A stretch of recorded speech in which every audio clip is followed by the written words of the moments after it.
Hey, lazy ass. It's time to get up and start the day.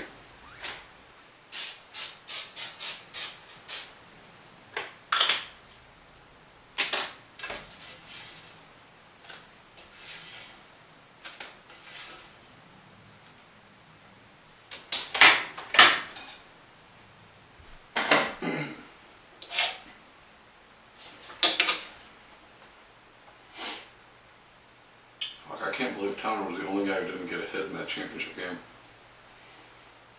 I bet that burns.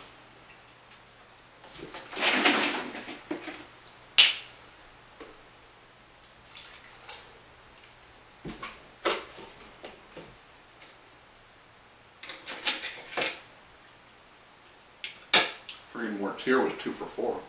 Unbelievable.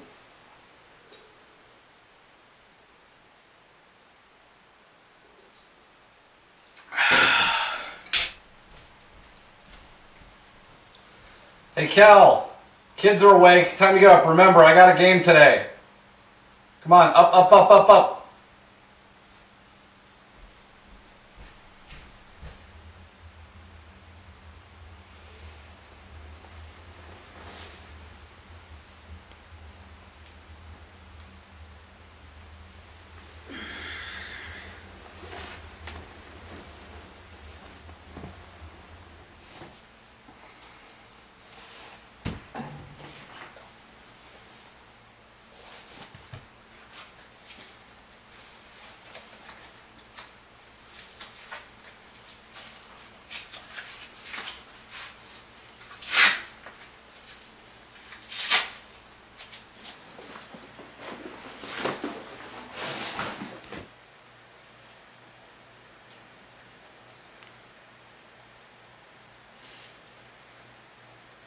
Let's do it. How will this battery stack up?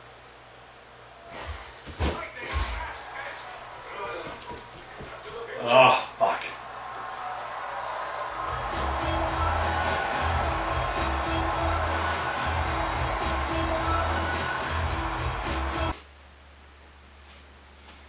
Another DGS championship. Coached by Anthony Reed. Man, I'm sore.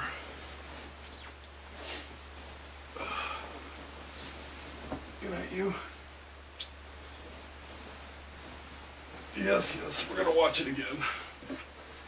It's a nightly tradition. 2011 DGS Awards ceremony. I want to thank Towner and Aaron again for hosting us. For those of you that disagree with my selections for our awards for this year, tough shit. For those that would like to know what the voting was.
Good evening.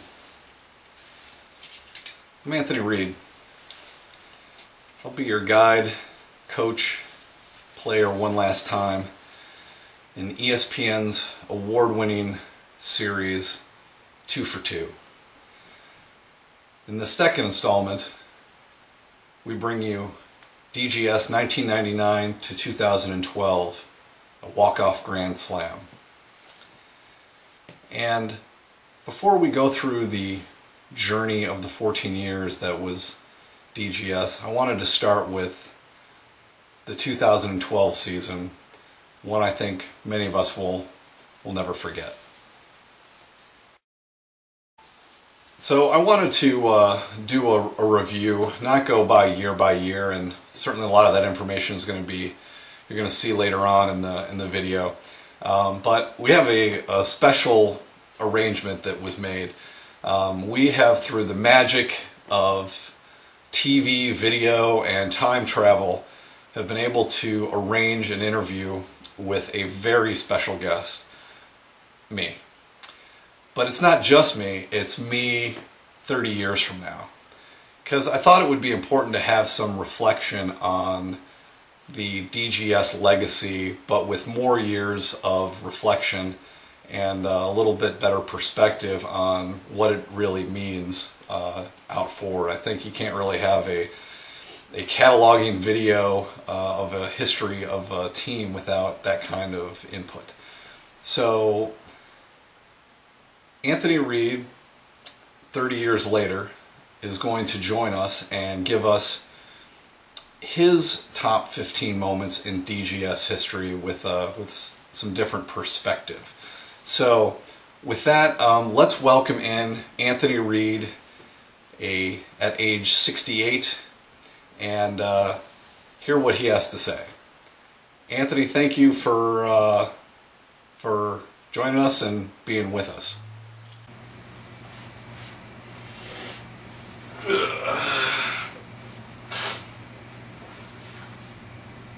Thank you, Anthony. It's good to be here. Mr. Reed, as we've discussed previously, we're putting together this video and wanted to get your perspective and your top 15 moments in DGS history. But first, sweet mother of God, is that really what happens to me in the future? And surely there must be quick home remedies to address whatever it is that's happened to you over time. Well, first I want to say, glad somebody's given us our due, even if it has taken 30 years for somebody to take a look at it. Second, I want to say, fuck you. Needless to say, it's not encouraging. At any rate, so looking back, would you please, if you would, give us your top 15 moments in DGS history? Coming in at number 15, the year is 2007. We had this long rivalry with another Illinois team, which I'm sure your viewers have never heard of. Call themselves Licensed to Ill. There's some really bad James Bond movies or something. I forget over this time. But 2007, we had developed this rivalry. They had beaten us once, I think in 6 or 7 years. And we went out and took them out to the mall, took our whole team out there, put on our new jerseys, or our old jerseys. I think it was our old jerseys. Yeah, those pinstripe things. They don't have pinstripe here anymore, you know that? Anyway, so we went out, laid a big whooping on them. 32-9. Might have been the biggest one we've ever had, but certainly against them. Kept putting runners on, running around the bases. Our whole office showed up. It was very embarrassing for them. We didn't let them forget it. Even when the last one of them passed away recently. Went to the funeral. Talked about it then again too. Great moment. Man, I remember that License to Ill game like it was yesterday. That was one of the sweeter beatdowns I was part of during my softball days, that's for sure. All right, let's move on to number 14. Number 14, Now, there's going to be some dispute about this, particularly from some guy who's been dead some years now. Name's Andy Bopp. He'll have a little problem with this, but you Google his name. They still have Google now, by the way. All you'll see is Pederass, but he actually played softball for DGS for a number of years on the first team. Coming in at number 14 in the year 2000 was the breakout year for DGS. Played in our second tournament ever, the old Congressional League. The old son of a bitch, Gary Caruso, his team called the Yellow Journalists, after some, I don't know, media thing. Anyway, kind of been the talk of the league and won a couple of championships themselves. And kind of an upstart group of kids come in, played them in the third round, go to the Final Four, played those guys. Nobody gave us a shot. We played 11 innings. 11 innings.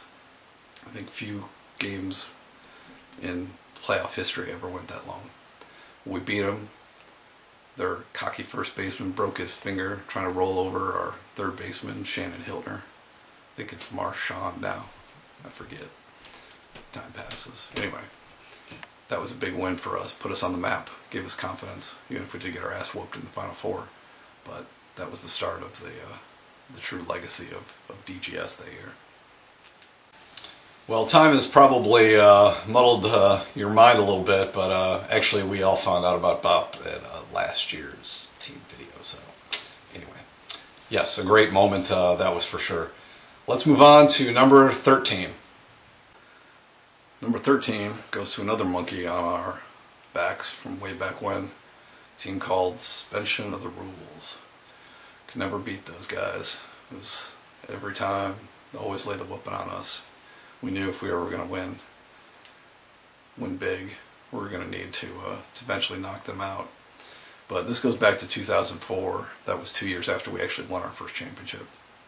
2004, we played in the tournament. You'll see this tournament pop up again on my list. But coming in at this point was the year that we got to the Final Four and played Suspension of the Rules. Not once, but twice. That stupid tournament, they had double elimination in the Final Four, or I think the Final Six. It's hard to remember. Anyway, beat them not once, but we beat them twice. One of the games was particularly tight, and we whooped them in the second game. We didn't win a championship that year, but it was a heck of a moment for DGS to get that monkey off our back, beat them twice when it counted. You know, I think the best part of that moment is, I think Justin Field was on that team. I don't think Katie was quite there yet, but maybe Justin can add a little perspective during the team party as to how that was. All right, let's move on. Next. For number 12, I don't even remember what year it was. It was the Congressional League days, though. Might have been 2003, I think. Probably after we won our championship, I would think. We went out, we played this game out in Anacostia against this team called the Old Stars. And they were old. I shit you not. They rolled out some 75-year-old woman and to pitch this game to us, but they laid the whooping on us, single after single after single. I got so pissed off.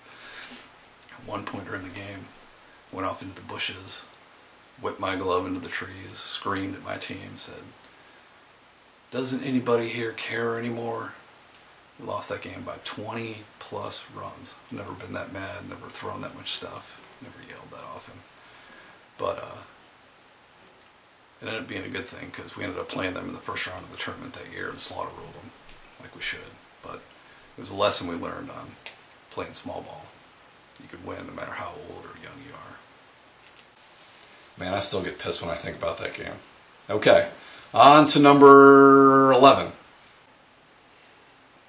Number 11. Number 11 goes to the creation of Denny's Grand Slam. What was that year for 1 year only, Denny's Midnight Runners. It's almost like the first year that Rush played without Neil Peart as its drummer. Also a little known fact.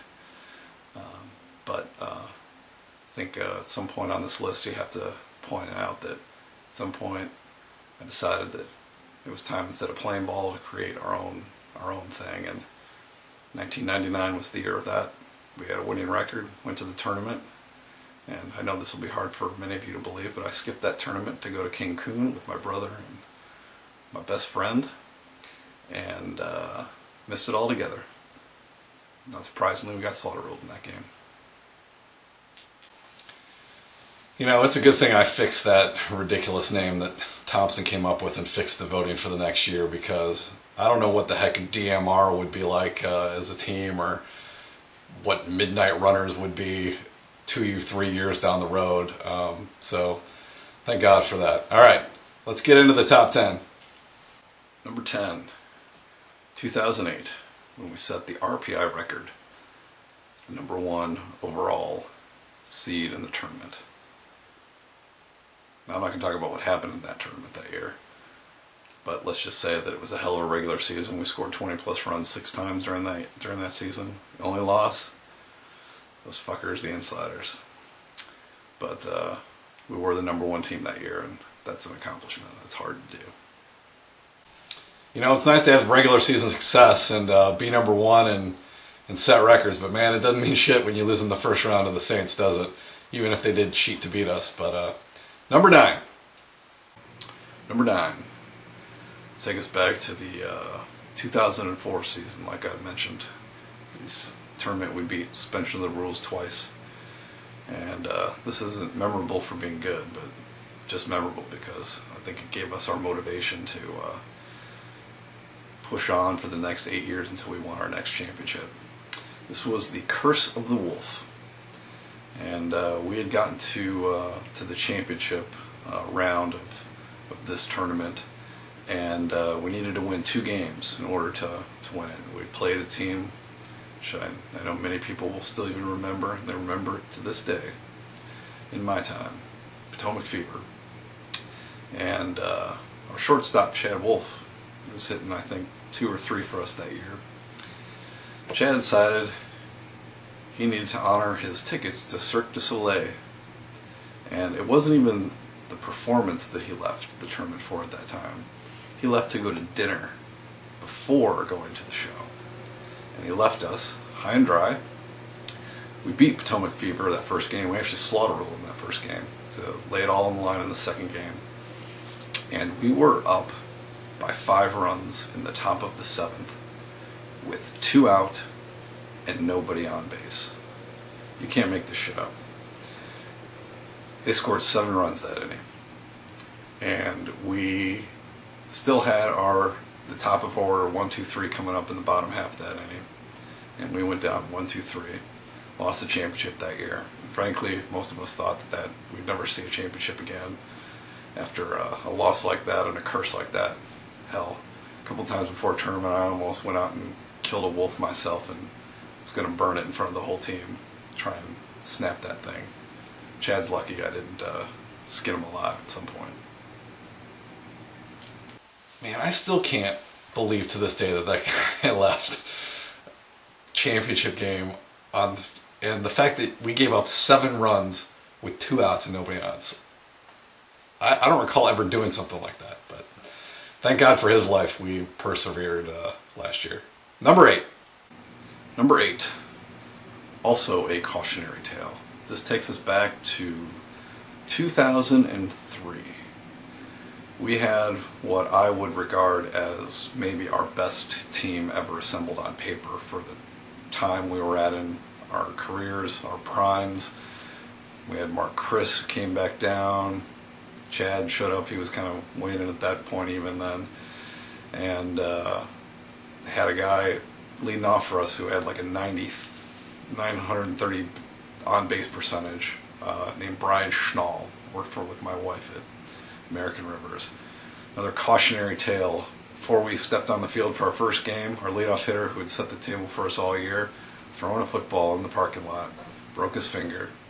Mark Chris's wife had to take him to the emergency room, and we lost our first game. 3-2, believe it or not. And thought that was going to be the curse until the Wolf showed up the year after that. You know, and I'm pretty sure Boyd was throwing the football around and during the tournament this past year too. Cautionary tale. Number 7. Number 7 takes us to another monkey off the back. 2009. This was a heck of a tournament. You'll see this show up on our list again for another previous feat. But this was the tournament we had, since that 2004 championship game that we choked away. Potomac Fever had our number for years. In fact, I don't think we'd beaten them from that point on. Maybe a regular season game once, but I don't think so. At any rate, we faced them in the tournament. This was after in the first year of the league in 2006. They slaughter-ruled us in the championship game, so we had a mental problem against them, to say the least. And we took them out. I even remember this clear as day. Went to the backfield of Braddock Park, and we put the hurt on them. We won 18-3. We had, I think, never scored more than 5 runs off their pitcher, a guy named Rook. And we laid the wood to them pretty good that game. Finally get the monkey of our back and exercise those demons, and I don't think we ever played them again after that. Man, that game was so sweet. You know, I wasn't sure that we were going to have anything left for the next game. We actually had to play the Blue Pups right after that game, and thankfully the Blue Pups, I think, were older and more tired than we were, because I think the score was like 2 or 3-2 or 5-3, like through 5 innings. I mean, it was clear we were emotionally and physically spent, but luckily the game didn't get out of hand and we had time to pull together and get into that championship game. Number 6 takes us to the inaugural season of the U.S. House Softball League. First year we started the league, and we took our team to the championship game. First season, almost like it was a storybook written situation. Got to the championship game, played that Potomac Fever team that had taken our championship from us in 2004. We were going to get ready and we were going to take back what was ours and really give it to them. I think we gave up 11 runs in the first inning, and we got slaughter-rolled in 4 innings. It was quite humiliating watching them pull out the champagne from their fucking cooler right after the game, predicting that they were going to win that game. But it was still an achievement to get to that championship game our first season. Everything that had gone around putting the league together was something with some reflection I'm pretty proud we were able to do.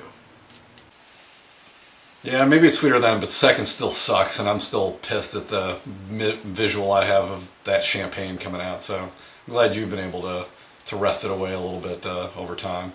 Number 5. Number 5 takes us to the year we beat Potomac Fever 18-13 in that game. This was a historic run, and I think I put it up here because, again, having 30 years to look back on it, it's something I'm very proud of. We managed during that tournament to beat, in consecutive order, each of the other Final Four teams from the prior year in order. It was a playoff road that nobody could have survived.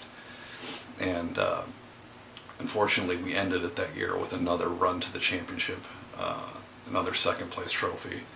We had where we had Texas Republic tied in the 5th inning and just couldn't hold on. And you know, it was a hell of an effort. And looking back on it, you can say that, you know, the gas was out of us.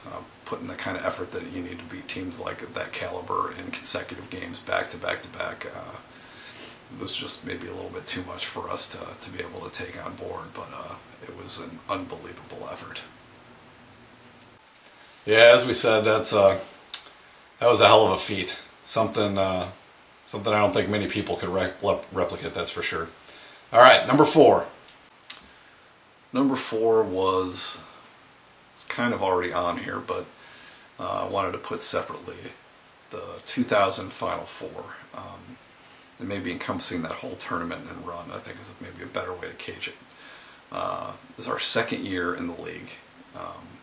We had found two ringers, Shannon Hiltner, and I don't even remember her friend's name anymore, but we gave them fake names for that tournament, and Todd Tolson able to pull those girls out of his hat, and we made a run, beating Yellow Journalists in that round, but we got to the Final Four. It was a big deal for us.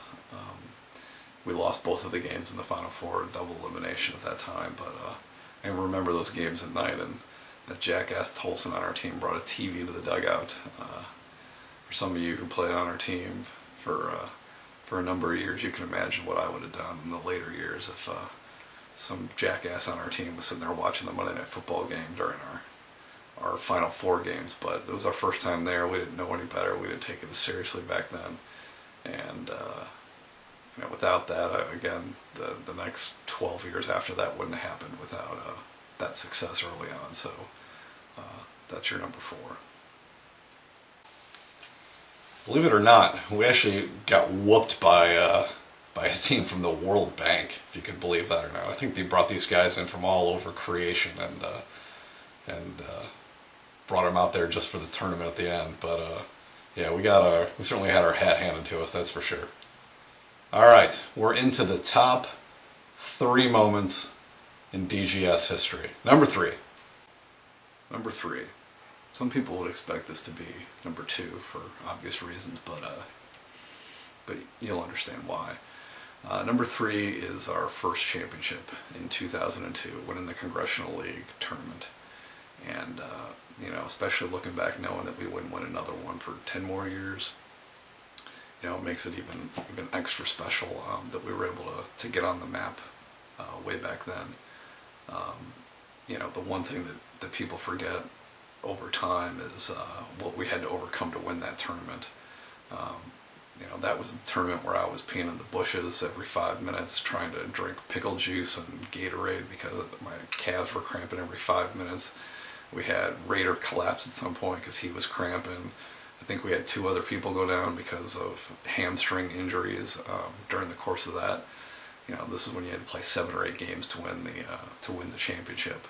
I bet nobody in your room there can tell me who we beat to win the championship that year. I'll give it a minute. Anybody? Team's name was Uncle John's Band. Everyone remembers the championship. Nobody remembers who we beat, and I think we beat him pretty close to slaughter. It wasn't even close. Yeah, I'm not sure I would necessarily put that 3, but I'm interested to see what trumped it at number 2 at least.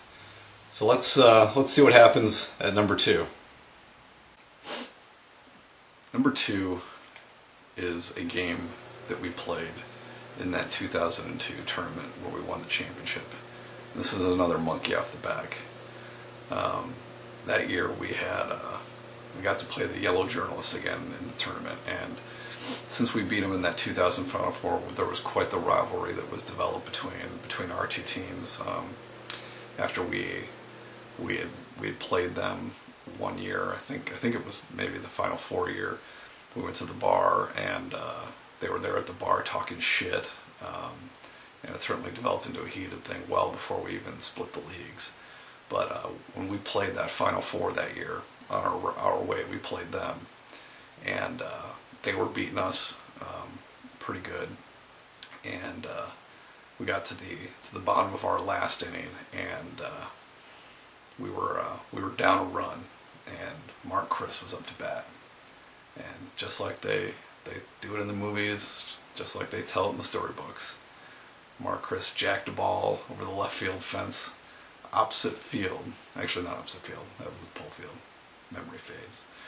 But Mark hit a walk-off home run to beat that jackass Gary Caruso and the Yellow Journalists, and knocked them out of the tournament that year. Gary was super pissed off about that after that game, and pretty much every moment forward. Yeah, I can't necessarily argue with that. That was sweeter than sweet, and without having the benefit of knowing all the history between Gary and me personally, our 2 teams, how badly he wanted to continue to rig his own tournament to his benefit. There were a lot of factors into that having a walk-off win to just really strike the death blow was that was very gratifying on so many levels. Not a bad choice.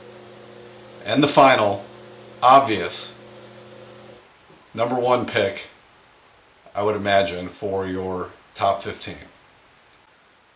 And #1, no shocker here, 2012, winning the U.S. House Softball Tournament, our first House Softball League title. Doing it after we had announced in May that this was going to be our final season for all time. We knew that we'd lost a lot of people. People were getting older, didn't have the time commitment, and we decided that, you know what, let's give it one more try, and let's know that this is going to be the end, give it our all, and go out in the sunset however it happens to be. How it ended up happening was better than you could write. It's better than any sports story I think you'll ever see. We called it from the beginning. Went to the tournament. This was after, in 2011, where we forfeited out because we played a girl that wasn't on our roster. So we came back the next year after getting forfeited out because we didn't have enough people. We came back with the resolve that we're going to give it one last shot. And not only did we run the table, but of all things, fate would only have it that we would have to play the Liberty Square Sliders, as they were called then, but we all referred to them as the Insiders.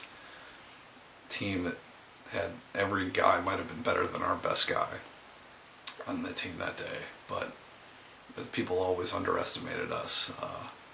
Rob Ransom hit 2 huge home runs. Towner French pitched the game of his life and will never get the credit he deserved for the outing that day, even if he was the only guy on our team not to get a hit that game.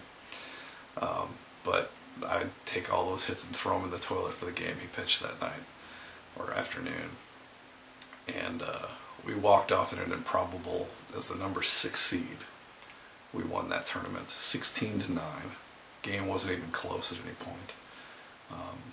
It was just unbelievable. Celebrated with a cake. It was better than you could ever imagine, and I wouldn't have it any other way. And a lot of years since then, people talked about, would they get back together? Would they try and reform the team? And I'm glad we never did that. It ended how it should have. You couldn't do it any better than that, and I wouldn't want it to be remembered any other way. So that's absolutely my favorite moment of all time, DGS. Couldn't have said it better myself. Oh wait, I did. At any rate, cheap humor. Is there anything else, since we have you in this rare occurrence, anything you want to add for the good of the order? Yeah, there's something I want to add beyond that. I want to know why there ain't any statue of me anywhere. God damn it! Fucking, you remember Joe Torre? Everyone remembers Tommy Lasorda, Bill Jackson, Red Auerbach. Where's my fucking due? You try and keep together a bunch of yahoos like I did for 14 years, win 2 championships, go to all these Final Fours, have all these awful seasons where people break their fingers and we lose, and we go into this #1 seed and lose in our first game, and we get to the championship game a handful of times and lose, and we get forfeited out of our own goddamn tournament in the first game for having non-roster players. You throw all that adversity on there. Hell, one year we played the Insiders when it was a huge game, lost by 1 run. It's crushing. I don't know any team that can handle all the crushing defeats that we handled over the years, stay resolved and competitive every single year, and win 2 championships. Now, you're not going to know this, and it's probably violating some rules of time travel or some shit. But when you look back on this and you see the people who are on our team and what they did with their lives, half the people end up in jail. One guy's touched little boys all his life. People finally found out about it. I mean, this was a real shit show of characters, let me tell you. And even today, nobody talks about it. So you know, if there's one thing I'm going to add on there, it's where is my fucking parade? I want some fucking recognition, goddammit. Wow, that's an interesting sentiment. Surely you don't think you did it just by yourself. Don't you think some recognition should be shared with you know, the team over the course of the years? Fuck no. What do you see? Time will tell. Wait till you guys find out what happens to Towner French. Holy cow. So don't you go talking about what everybody else do. I'm telling you. You wait your time, you're going to see I'm right. So, you know, let's give a little love, you know, a little something for the effort, as they say. At any rate, that's all I wanted to add. I have great memories of those years. They were something special. Sounds like you're getting a little sentimental about it now. Yeah, you know me. I just have to put on the, you know, the tough man exterior, give people what they expect. But it was looking back, the 14 best years of my life. Got to know some of the best people I've ever met, despite what they do with their lives. Who can blame them? They didn't have me to guide them after 14 years, and that'll do things to people. But I wouldn't have ended it any other way. I wouldn't have started it any other way. I have no regrets. Everything that happened during those times happened for a reason, and it led it to the end the way that it should have. And it was with a core group of people that most people don't get to play and spend as much time as we got to do over that time. My only regret is, you know, as you would have expected, when things came to an end, everybody kind of went their separate ways. But we had the times that we had, and it was something. So, thank you for your time. I got shit to do. I don't want to cry on tape. So fuck you. 68-year-old Anthony Reed, still a beacon of strength. It's good to see. So that concludes our walkthrough DGS history. I wanted to take a little time to give you a little montage of our times through the year, some numbers for official record-keeping purposes for those people who show this to their children and their children's children in years from now. And Sarley's still running the softball league. So without further ado, a little brief history of time, DGS style. Thank you guys.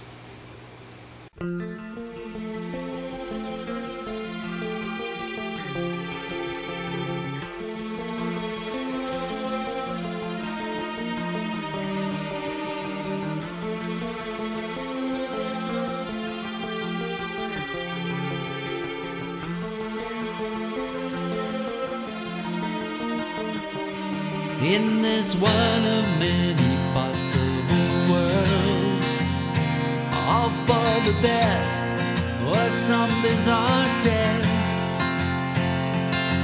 It is what it is, and whatever. Time is still the infinite jest. The arrow flies when you dream. The hours tick away, the cells take away. The watchmaker keeps to his schemes. The hours tick away, they tick away. The measure of a life is a measure of love and respect. So hard to earn, so easily burned. The measure of a life is a measure of love and respect. So hard to earn, so easily burned. In the fullness of time, a garden to nurture and protect.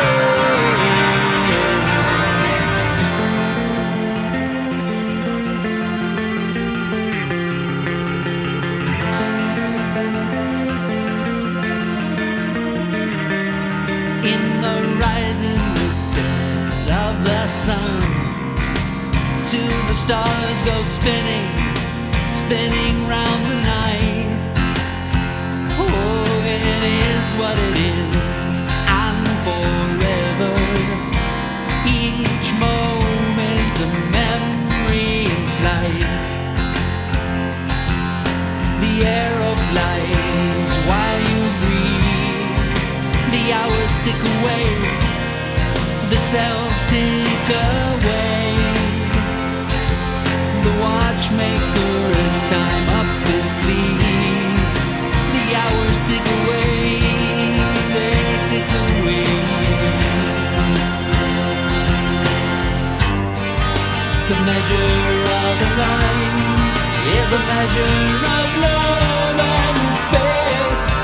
So hard to earn, so easily burned. And the fullness of time, a garden to nurture and protect. The treasure of a life is a measure of love and despair. The way you live, the gifts that you give, and the fullness of time is the only return that you expect.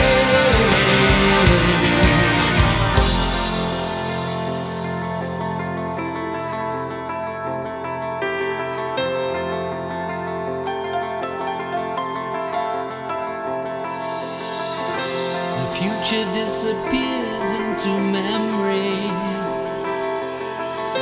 with only a moment between. Forever dwells in that moment. Hope is what remains to be seen.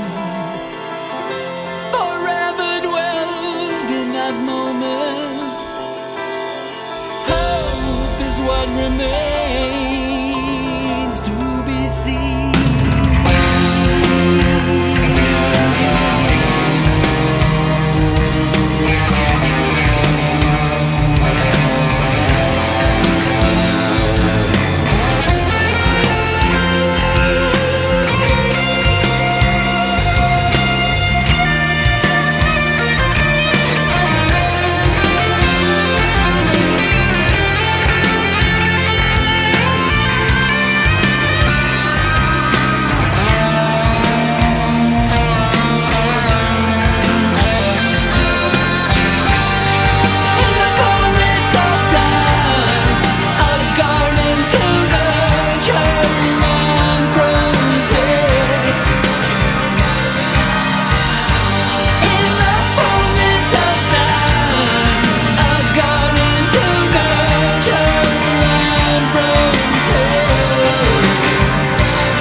Before we officially sign off for good, I wanted to just give one more shout out to every person that put on a DGS jersey, particularly those who put them on and never paid me or Sarley for them. But anybody who came out for a game, anybody who came out and drank a beer with us, anybody who came and watched, it was a larger DGS family than most people think when you account for all the folks that were part of this. And certainly the Duke cannot go past without mentioning the willingness, the partnership with all of the wives, girlfriends, spouses over the years. Certainly we could not have done what we did without all of you supporting us, not supporting us in some cases as it may were, but for whatever it was that you did, it contributed to 14 phenomenal years. And certainly first and foremost on my list is my beloved wife, Kelly, who put up with a lot of softball for a lot of years. Not that we're necessarily done, dear, but for the most part we are. Couldn't have done this without her during this whole time. She even played a couple innings or so and swung a bat, so she did her own little contribution as well. And certainly Aaron, who did the ultimate sacrifice in getting us forfeited out of a tournament last year. But just wanted to say a thank you to all of you guys as well, who don't get talked about enough when we reflect on what a great time it was. So this is Anthony Reed, commissioner, president, coach, player, sometimes invalid, signing off for DGS 1999 to 2012. It's been a pleasure. Thank you, guys.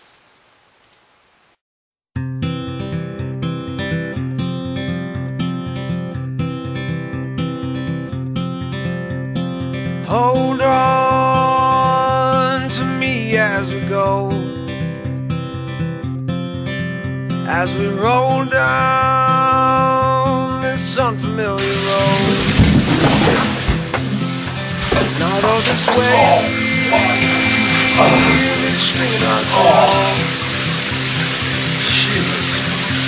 just know you're not alone, 'cause I'm gonna make this place